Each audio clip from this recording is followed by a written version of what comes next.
ભાઈ આ ગવાનું ગ્રેવી વાળું શાક મસ્તીનું બન્યું તો કોઈ ન ઘટે એવો બાકીને મસ્તીનું બન્યું હતું। આજે આપણે મસ્તીનું ગ્રેવી વાળું ગવાનું શાક બનાવવાનું છે।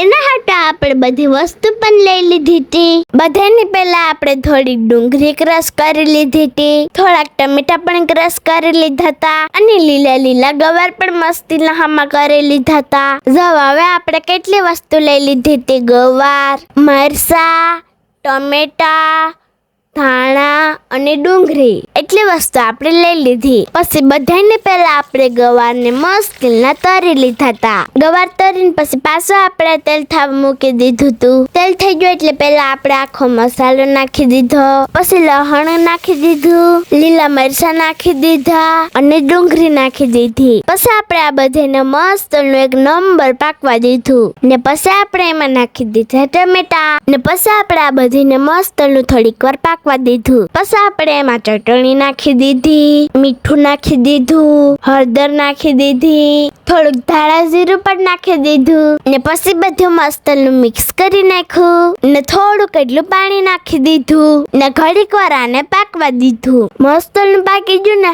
પછી આપણે એમાં નાખી દીધો તરી ગયેલા ગવાર ને પછી બધું મસ્તનું મિક્સ કરી નાખ્યું ને એટલી જ વારમાં આપણું ગ્રેવી વાળું ગવાનું શાક બનીને તૈયાર થઈ ગયું। તો હવે કમેન્ટ કરીને કહેજો આ ગવાનું શાકનું લુક તમને કેવું લાગ્યું અને તમને અમારે આવી રેસીપી ગમતી હોય તો અમારા વિડીયોને લાઈક કરતા જજો અને અકાઉન્ટને ફોલો કરી દેજો। Bye bye, take tech.